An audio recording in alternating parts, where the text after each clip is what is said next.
Hello everyone, welcome to my channel Saishika entertainment vlogs. कैसे हो आप सब लोग? उम्मीद है आप सब लोग बहुत ही ज़्यादा अच्छे से होंगे। तो एक बहुत ही इम्पॉर्टेंट पिक कह सकते हैं, ये एक्सक्लूसिव पिक सामने आई है निकल कर, जिसको देख के काफ़ी ज़्यादा लोगों को हैरानी भी हो रही है कि बड़ी बहन ने इतने सारे रिकॉर्ड तोड़ रखे हैं। ये बात पता तो थी लोगों को, बट ये कंफर्म नहीं था कि क्या ये बातें सच हैं या नहीं हैं। बट अब जो प्रूफ सामने निकल कर आ रहे हैं, ये भी गलती से आया है प्रूफ। ऐसा नहीं है कि हम लोगों को दिखाया गया है, ऐसा बिल्कुल भी नहीं है। ये जो फ़ोटो सामने निकल कर आया है, ये बिल्कुल गलती से दिख गया है फ़ोटो जो हम लोगों के सामने आया है। तो बहुत सारी अब और भी बातें अब सामने आई है कि किस तरीके से बड़ी बहन और बड़े जीजा की शादी हुई थी, क्या कंडीशन उस टाइम पर बन गई थी। तो वही सारी बातें लेकर आई हूँ आप सभी लोगों के लिए इस वीडियो में मैं, ताकि आप लोगों को भी पता होना चाहिए कि आखिरकार उस टाइम पर सिचुएशन हुई क्या थी और किस तरीके से जो बड़ी बहन है अभी हम लोगों के सामने बहुत बड़ी बड़ी बातें करती है, लेकिन उस टाइम पर ये खुद कितना बहक गई थी। ठीक है, तो वही सारी बातें मैं आप लोगों को बताती हूँ। तो आप लोगों में से जो लोग भी मेरे चैनल पर नए हो तो चैनल को सब्सक्राइब ज़रूर करो, वीडियो को लाइक करो और शेयर करो। तो जैसा कि आप लोगों को पता है कि सोर्सेज के थ्रू मुझे लगातार इन्फॉर्मेशन मिलती रहती है और इन बातों का कई बार पहले भी मेरे सामने बातें हो चुकी हैं, बट मैं नहीं चाहती थी कि इस तरीके से किसी की जो पर्सनल लाइफ है उसके से रिलेटेड कोई इस तरीके की बातें लोगों के सामने की जाए, क्योंकि जो चीज़ पहले हो चुकी है, ठीक है, जो हर किसी का अपना एक पास्ट होता है, बट जब बड़ी बहन खुद ही अपने पास्ट को सामने लाना चाह रही है, वो चाहती है कि लोग उसके पास्ट से रिलेटेड बातें करें, तो मैं अब आप लोगों को बताती हूँ कि आखिरकार इन लोगों की जो लव स्टोरी थी, यानी कि बड़ी बहन और बड़े जीजा की, वो कैसे स्टार्ट हुई थी और उस टाइम पर क्या सब कंडीशन हो गई थी। तो बात करें कि जब बड़ी बहन और बड़ा जीजा जो है, ये लोग जब आपस में एक दूसरे से मिले थे तो काफ़ी एक लंबा टाइम हो गया था इन लोगों को एक दूसरे के साथ डेट करते हुए।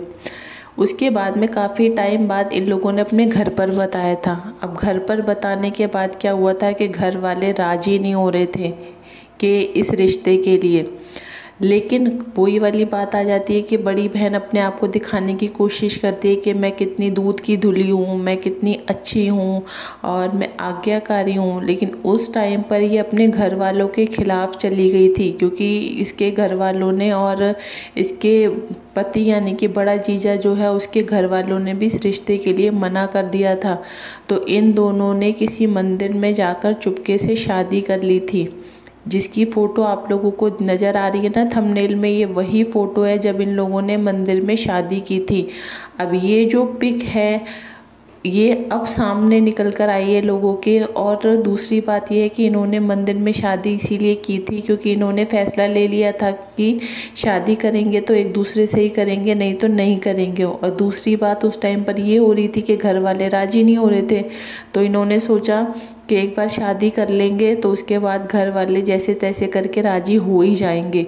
तो वही सिचुएशन हुई थी कि इन लोगों ने शादी कर ली थी। उसके कुछ टाइम बाद इन्होंने घर वालों को बताया था कि इस तरीके से इन्होंने मंदिर में शादी कर ली है। अब जब शादी कर ही ली थी तो फिर घर वाले क्या कर सकते थे, फिर बाद में घर वाले माने थे।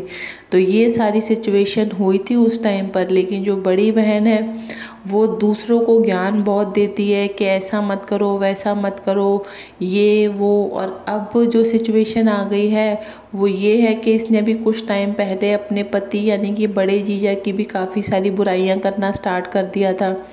बोला ये जाता है कि इन दोनों की लव मैरिज हुई थी, लेकिन अगर आप इन दोनों को कभी भी साथ में देखोगे तो साथ में देख के तो बिल्कुल भी 1% नहीं लगता कि जैसे इन लोगों की लव मैरिज है। क्योंकि ना तो ये दोनों एक दूसरे से ज़्यादा बातचीत करते हैं और ना ही बड़ा जीजा ज़रा सा भी इसको लिफ्ट देता है, ना वो इसके साथ कहीं घूमना फिरना पसंद करता है। तो ऐसी सब चीज़ों को देख के मुझे तो समझ में ये नहीं आता कि आखिरकार इन्होंने लव मैरिज कर कैसे ली, क्योंकि इनकी अंडरस्टैंडिंग तो कुछ है ही नहीं, ना ही इन लोगों के बीच में कोई प्यार नज़र आता है। फिर बड़ी बहन जो है उसने भी अपने मुंह से अपने पति की बुराइयां करनी स्टार्ट कर दी थी वैसे भी, कि इनके पास मेरे लिए ज़रा सा भी टाइम नहीं है, दूसरों के लिए इनके पास टाइम होता है लेकिन मुझे कभी भी टाइम नहीं देते। मैं कहीं पे भी घूमने के लिए जाती हूँ तो मैं देखती हूँ कि सब कपल्स साथ में जाते हैं लेकिन ये कहीं भी मेरे साथ नहीं जाते। तो इन सारी सिचुएशन को देखने के बाद आप लोगों को क्या लगता है कि इन लोगों की लव मैरिज है या अरेंज मैरिज? क्योंकि इनकी सिचुएशन जिस तरीके से हम लोगों के सामने आती है उस तरीके से तो इनका कहना ही है कि हमारी लव मैरिज हुई है, और लव मैरिज ही हुई है, बट आपस में अंडरस्टैंडिंग 1% भी नहीं है, प्यार 1% भी नज़र नहीं आता। तो पता नहीं कैसे इन लोगों को एक दूसरे से अट्रैक्शन हुआ, मुझे ये बात भी चीज़ बिल्कुल भी समझ में नहीं आती। दूसरी बात, जो बड़ी बहन है उसने भी कुछ टाइम पहले एक बहुत बड़ा खुलासा और भी किया था कि किसी एस्ट्रोलॉजर ने इसको बताया है कि बहुत जल्द ही इसका तलाक हो जाएगा। अब वो तलाक के पीछे की भी क्या स्टोरी थी वो तो यही जाने, क्योंकि इसको क्या होता है, बैठे बैठे कुछ ना कुछ लोगों को टॉपिक देने होते हैं ताकि लोगों को थोड़ा सा क्या ना दिमाग में कुछ ना कुछ लोगों के चलता रहे कि कहीं बड़ी बहन की लाइफ में कहीं ऐसा तो नहीं हो रहा, कहीं वैसा तो नहीं हो रहा। तो ये सारी चीज़ें लगातार चलती रहती है और फाइनली इसका जो सामान है वो पहुंच चुका है।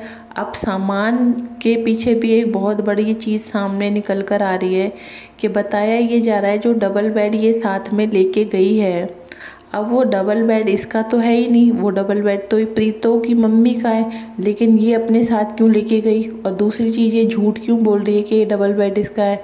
तो डबल बेड इनकी मम्मी का ही है लेकिन ये अपने साथ इसलिए लेके गई है क्योंकि अब क्या होने वाला है, अब आने वाला है बग्गी के घर से सामान यानी कि दहेज। अब इनके भाई की शादी होगी तो सीधी सी बात है ना, दहेज तो आएगा ही। तो इसलिए जगह खाली करने की पूरी पूरी तैयारी की जा रही है। जो सामान बड़ी बहन का नहीं भी है ना, तो वो सारा सामान भी बड़ी बहन अपने साथ लेके जा रही है ताकि घर की जगह खाली हो जाए और जो दहेज का सारा सामान आएगा वो सारा सामान इस घर में एडजस्ट हो जाए।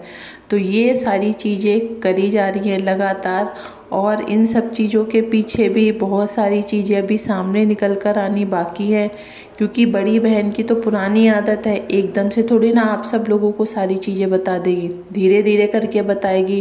क्योंकि एकदम से अगर वो सारी चीज़ें बता देगी तो आप उसके आने वाली वीडियोस को नहीं देखोगे, इसलिए थोड़ा सस्पेंस बनाती है।